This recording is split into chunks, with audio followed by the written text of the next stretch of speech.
Well, thank you so much for joining me. I'm so excited to talk to you. Yeah, thanks for inviting me. It's awesome.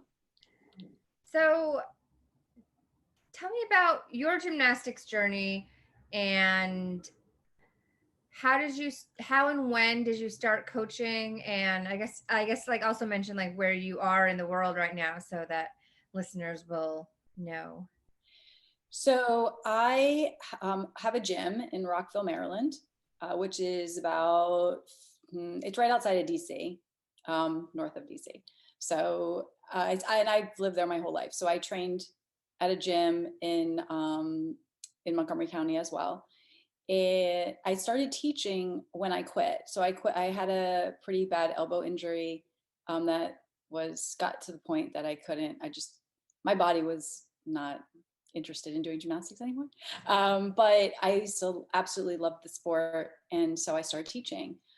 When I started teaching, I realized pretty quickly that I wasn't very good at it. I had a couple things that working for me. One was that I was very dynamic and funny, would always joke with the kids, and they loved that. And I also could demonstrate. But if kids weren't able to watch me, I was like an entertaining YouTube video. They couldn't watch me and learn by themselves, like figure it out themselves. I really couldn't help them. And I think that started me on a quest to understand what why I was failing. Why am I not able to teach every child? And I think some people, when early on when I first started, there's kind of a culture, especially if you were a competitive gymnast, there's like an elitism to because we're able to do things that a lot of people cannot do.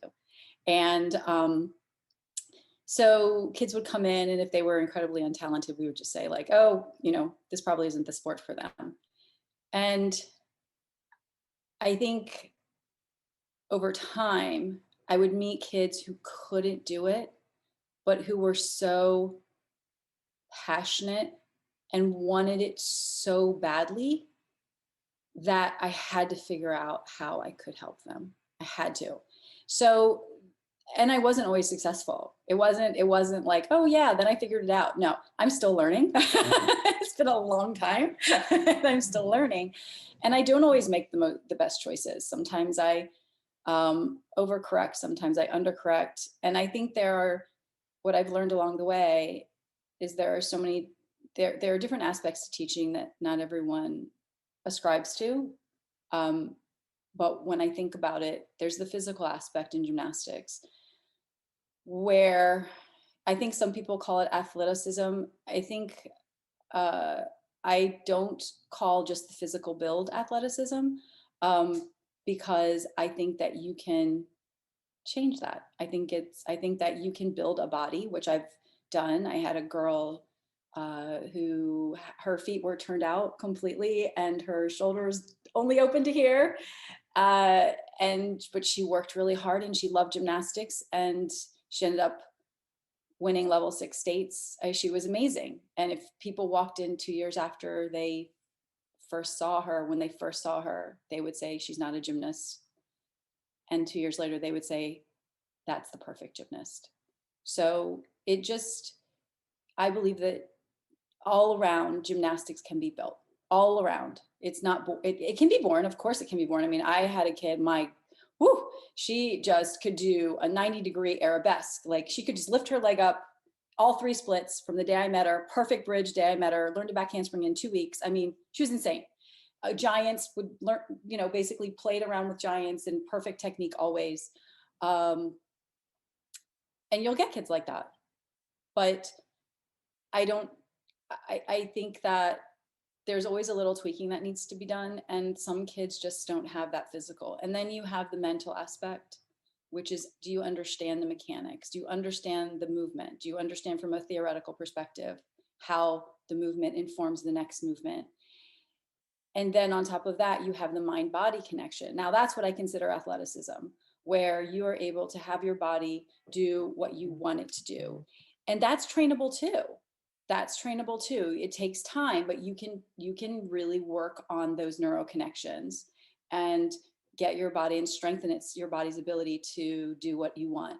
That's another piece. And then the final and most challenging piece I find is the emotional component. And that's where fear, and that's where you really get a lot of difficult, as a coach, that's the most challenging part, is how do you help a child overcome fear, um, especially if they've had a spill. How do you help them um, learn the importance of work ethic and perseverance? All these life skills, those are all emotion. It's all about making yourself feel good and happy and successful. And also that also includes team. Like, how do you make all the kids feel happy together and, supporting each other? And we had to meet the other, and this is our gym has this whole philosophy. My whole family works there and we all have the same philosophy. And a friend of mine was watching, we had it on Facebook live, and she said, the most amazing thing about the competitions was how all the kids cheered for each other, so supportive and happy for each other. When one of them fell, no, it's fine, come on, you can do it, get back up there. That's important. It's really important. So, that's kind of, I do believe in all of those aspects can be built. And that's the job of a coach, is to build it. And I'm still not great at it, but getting there, getting there. I'm sure you are great at it. I'm sure you are, the way you talk about it.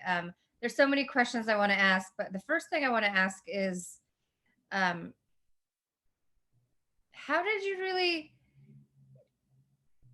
get to the place where that became your philosophy, of anybody can be built into the perfect gymnast? Was that based on your own experience as a gymnast, or was that something that came later when you started coaching? I think that there were things that I could do very easily in gymnastics. I was self-taught. I didn't start till I was 11. I was self-taught. I taught myself an aerial by just running back and forth and kicking harder, making it faster until my hands didn't touch, old school style. And I think there were skills that were very difficult for me to learn, and I didn't have anyone to teach me. And so I really did appreciate the aspect of understanding skills, the mental part, the comprehension, the physics. I really appreciated learning that aspect. But I think gymnastics came for the most part pretty easily. It was typically physical, um, it was typically physical or mental for me. So it wasn't an issue of whether I could do it. My body couldn't, or I wouldn't. It's just those two things. And I was trained in a gym where, it was awesome. I mean, we learned a lot, but there wasn't the emotional, there was no interest in, as far as I could tell, because it was all about getting skills. It was all about moving forward. It was all about achievement. And that's how that's how some people coach. But what I realized was, without the emotional connection, and I started, like I said, I started out very playful with the kids, joking, because I didn't know very much about how to teach. There was no training. It was literally like, you can do gymnastics, therefore you can teach. No training. Like, I didn't get my first training till probably a decade after I started teaching was the first time I ever had any training. So, what really helped me develop that mindset was working with, well, first I had my first team. My first team was a group of kids who were rejected from the team that we had. So there was a coach at the gym, and he was in charge of level 5. And this is back when level 5 was like the entry level. And he refused to take these girls from my classes. And he actually said, this girl, her butt's too big. This girl's going to hit puberty too soon. This girl is too soft. Because he put her, an 8-year-old, on a bar, and she was 7, and had her hang. And because she couldn't hang for more than a minute, he said her hands were too soft. And so he wouldn't take her. So yeah. Oh my God. Well, it happens, right? You have different people that are coaching that, that's not what their focus is. Their focus isn't on caring. That third one is the craziest to me, because like she's too soft. Like maybe she has lotion on her hands. Like, Yeah. what that's crazy. Like just one moment in time is determining the entire trajectory of her gymnastics. It was all disturbing. And for me, I had gone through gymnastics when there was a lot of when fat shaming, I feel like it originated in sports like ballet and gymnastics, unfortunately. And I was, I think, 85 pounds, but always dieting, and in middle school, and because I was dense. But it You know what? That just reminded me of, Michelle, when I was in middle school. This is the early mid 90s. We'd get weighed once a year in PE class. And I kid you not, I remember now that I would always compare myself to the numbers I saw on TV for gymnasts. And so in 7th grade, I'm 4'9", 4'10", and maybe 85 pounds. And I thought I was fat. Yeah. Because I would see somebody like Dominique Moceanu, who was 4'7", and I was constantly like, oh my God, like if I hit 5 feet, like that's the end. And it's crazy. Like I never took that to dieting, but I was always just like consciously aware of those numbers, even though like I would never got to the point in the gym where they were weighing me. I mean, but those numbers are still like, I don't think they do it anymore. It's crazy how they used to have that like on the ticker at like nationals or other meets, like they just have the height and the weight. I never saw that in any other sport. Yeah, except maybe, yeah, like wrestling or something where they categorize you by weight. Yeah, I mean, I was that size in high school. I was 4'9", 4'10", 85 pounds in high school. People were like, did you skip like 4 grades? Because you look like you're in 5th grade. But it is something that you are aware of. Because what happened, I remember vividly, there was a gymnast who was told by a judge, like, you would be much better if you could lose some weight. And she became anorexic, and eventually she passed away from her illness. And it really was a wake-up call in the world of gymnastics, at least. I'm sure it was beyond, but that weight, it can be dangerous. It really can be dangerous. And so anyway, I was disgusted by that coach, and I saw the looks on the girls' faces. These are girls who were passionate, who loved gymnastics. And for them to be told they weren't good enough because of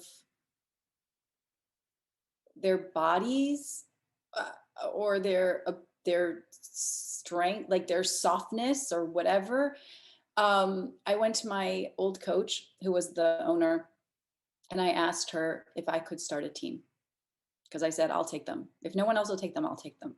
So I took them, and it was funny because all the kids that would get rejected, I would take them. I want them. I want all the kids that you won't take. I will take them. If they want it, if they want to work and they love the sport and they really want to, this is what they want, I'm here for them.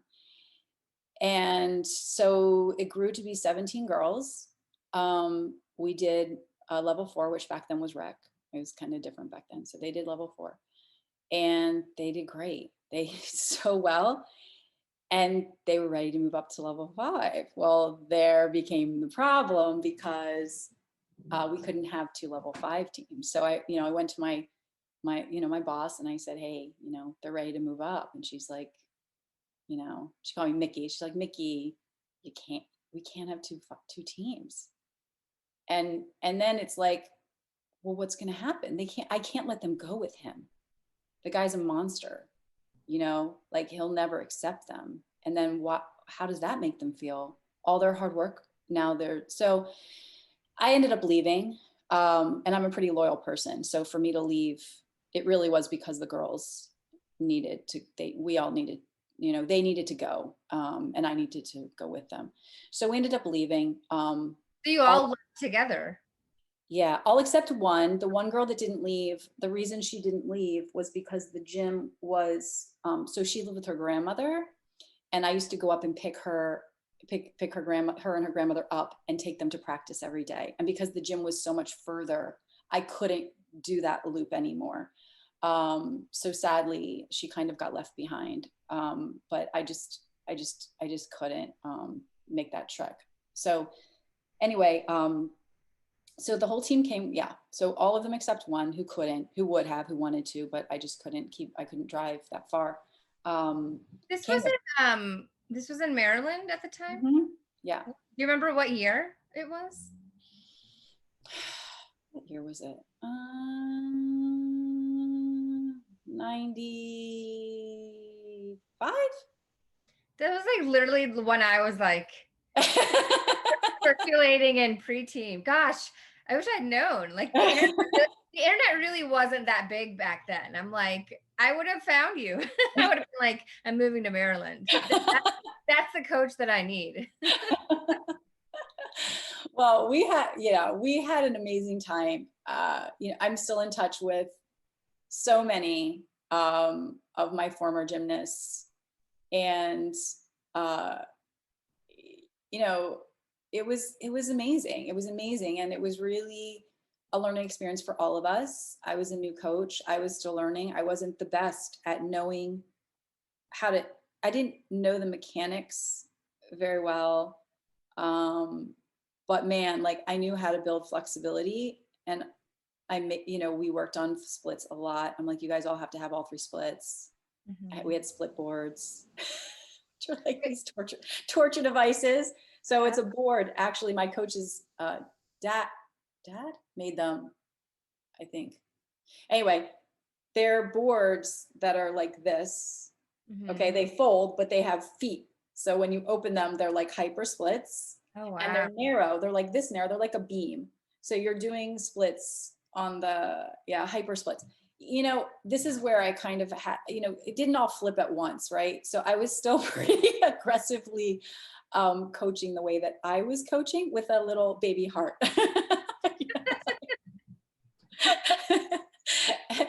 And, but there were times that I was frustrated that I couldn't figure out how to teach something, and that's where I really started paying more attention to other coaches, watching them, seeing how they solved problems, understanding. And when I went to this new gym, the owner was phenomenal. I mean, I just absolutely love her. She's a wonderful, wonderful woman. And she took me to all these trainings. I mean, all these trainings. We went to Congress. I mean, she took me almost every year to Congress. She brought in people to train us. And I just really started understanding mechanics, and I really started understanding how it just all started clicking for me, where, wow, this is how this works. Now, the problem with that is as you get better at coaching and solving problems, your ego gets involved. And then it becomes, wow, I can teach this. I can get this girl to do this. And you have to always be, I mean, for me, I think there's nothing wrong with that for some coaches. For me, I always have to check myself. I don't want to be that coach. I never want to coach the highest levels. I don't want to be,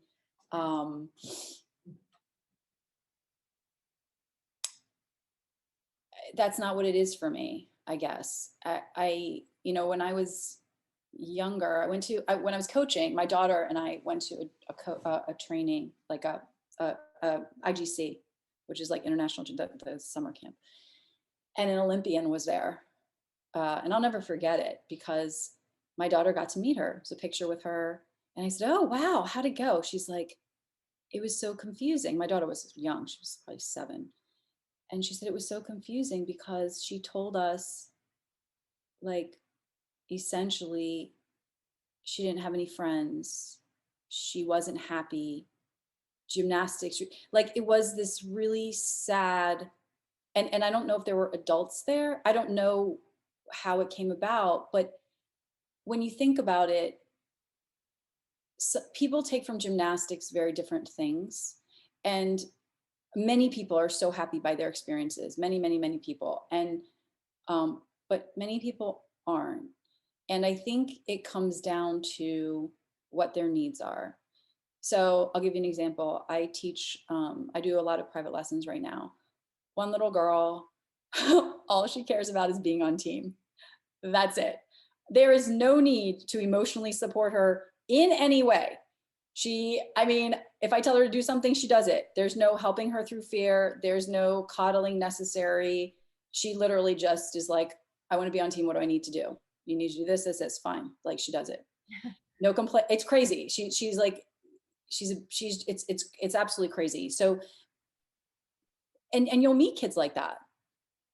And I'm sure at some point she'll get to the point where she needs some emotional support. I haven't seen it. I've been working for her for a couple of years. Then I have another gymnast who all she needs is emotional support. And sometimes I forget, because I get so excited about her progress, that I forget that without that connection, I am like, that is her motivation, is me caring about her first. And the rest doesn't mean anything until you have that rapport and have that continuously establishing. So I have to be mindful of starting off, not "let's get to work." It's, "How was your week? You know, Mm-hmm. how are things going? Oh, I didn't sleep well. Oh no, why not? What's going on with you?" Conversations that you probably wouldn't have, you wouldn't need to have with some kids. With her, you do. And I had a huge boost in learning how to build a rapport, first with my first team, because they needed a lot of that.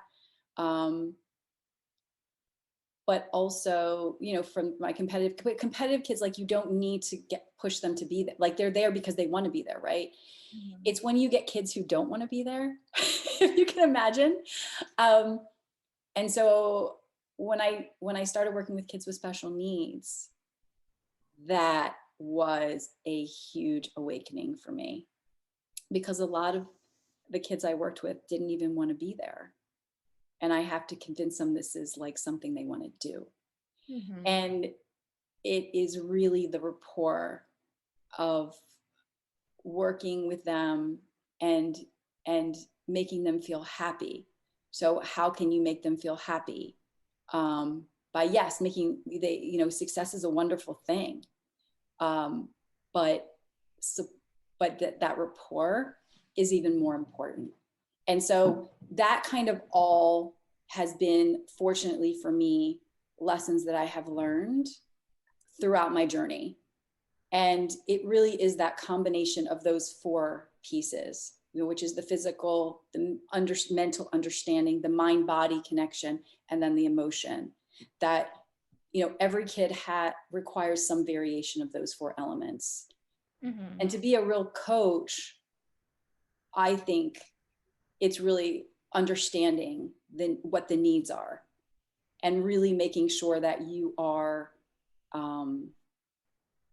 that you're meeting those needs. And a lot of the kids that I find, adults who have quit and are unhappy about their experience, it was their emotional needs that weren't being met.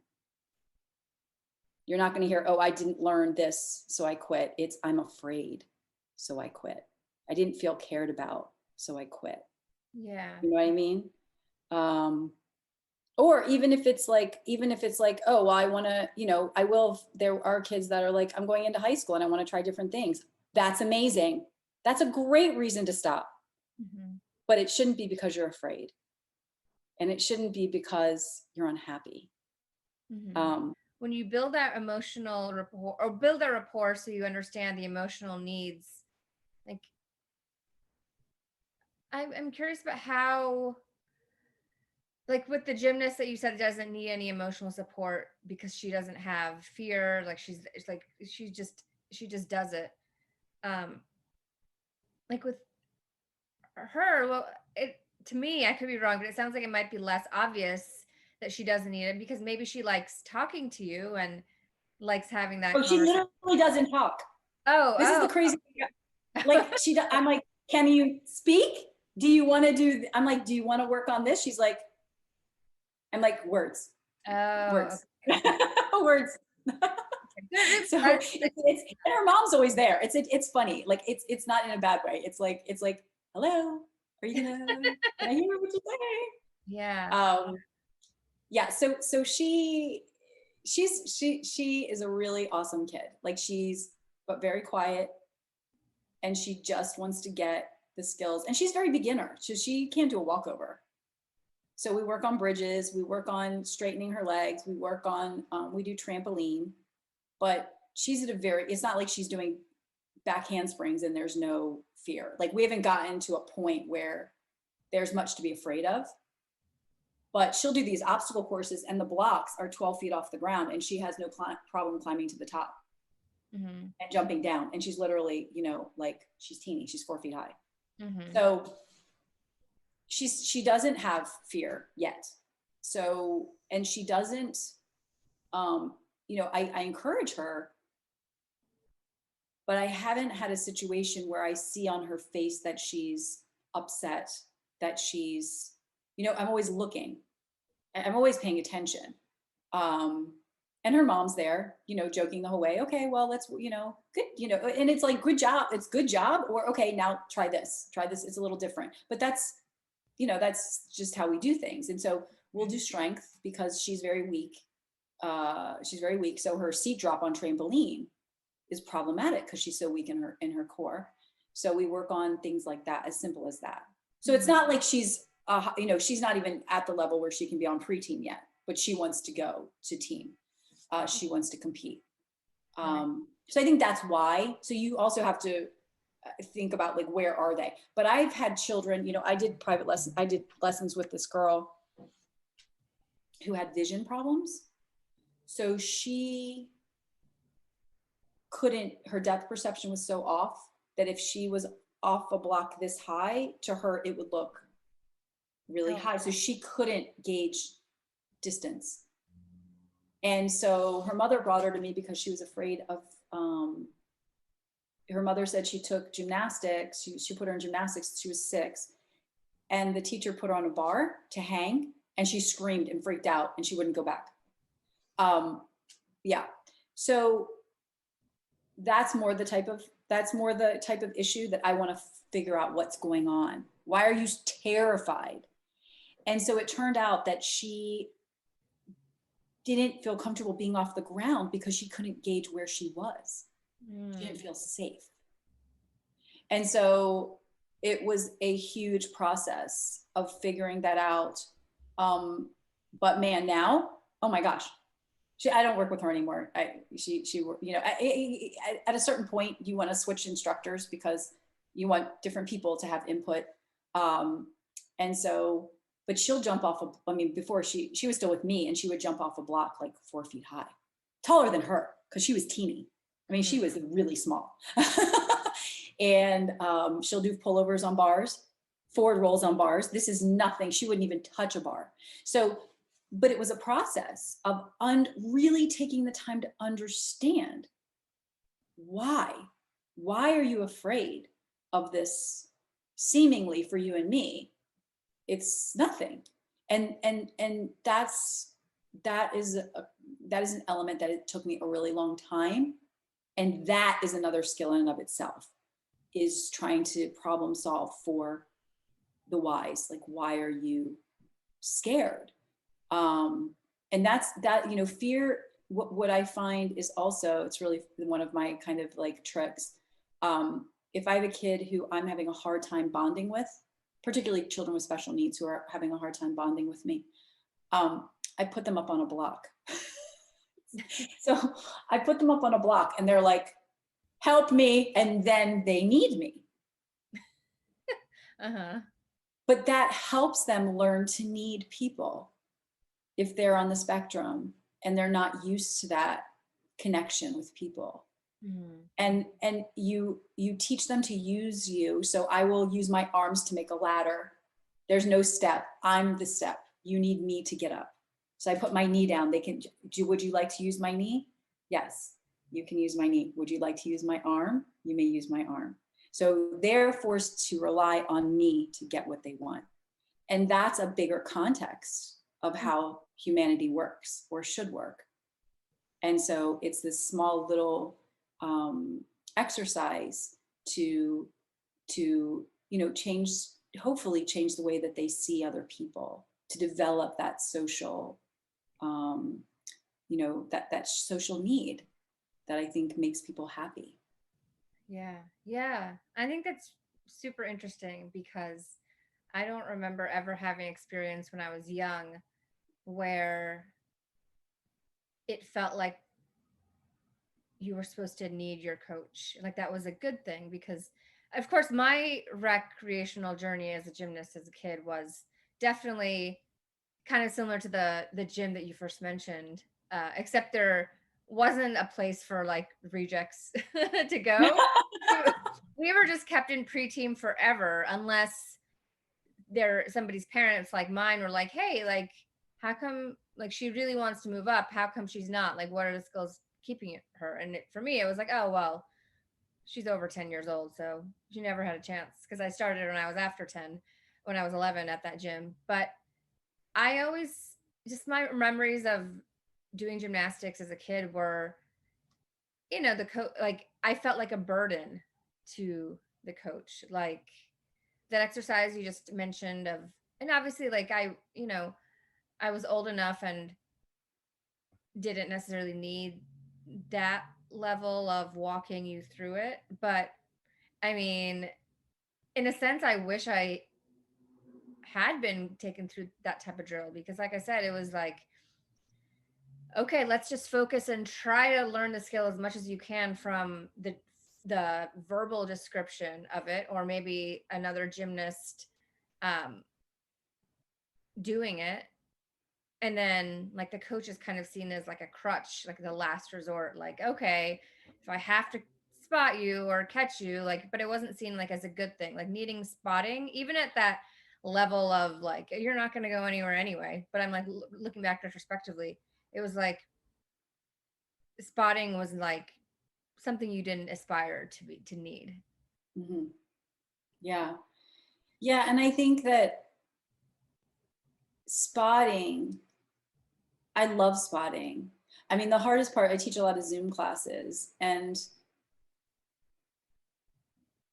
I, the hardest part, the hardest part is not being there and not spotting and not, I'm so sensory and I'm so, you know, I collect so much information of emotional. I look at faces very carefully. I look at body movement very carefully. I look at, you know, I touch because I can feel whether there's more give in a stretch. When I'm spotting, I spot in a particular way where, you know, if you're good at spotting, and I'm not the best, but if you're good at spotting, and I can tell I'm good at spotting in certain skills because if I tried it on the other side, it's a disaster. but like, but you know, you block it, you're back, standing back tuck, you know, you know, you're blocking, you're pushing, you're catching, you're doing all these things. And then you're assessing, okay, I can let up on this part. I don't have to push so hard. You need to get your, and you know, I will always, you know, your effort as a spotter and your kid's effort, well, the gymnast, whoever, whatever age, should equal 99%. Because if you over spot, the gymnast will do less the next time. And you always want them shooting for more. And so you know, there's something to that feeling like I'm there to make you feel safe, and it builds a bond of trust. You know, spotting is a huge bond of trust. I mean, I used to spot a lot. I liked spotting. I really do like spotting, because it does, it helps me understand where they are mentally, and it helps them build the courage to do a skill correctly, because if they're scared, they're going to do it. There's a possibility that they're going to compensate and learn it with incorrect, you know, their technique won't be correct. So I'm a big fan of of that. And you know, it's funny, some coaches, I know I'm just weird, I think, because some coaches can't stand when kids are like, watch me, watch me, watch me. I love that. I love it. I want the kid to say, watch me, because that means they care about what I think. They're not bothering you. It's your job, first of all, you know. And what I've learned is some of the things that I did early on that I kind of just absorbed by being in that training environment. I've tried to shed, like, you know, saying I've told you 100 times. If you say I've told this kid 1,000 times and they're not changing what they're doing or whatever,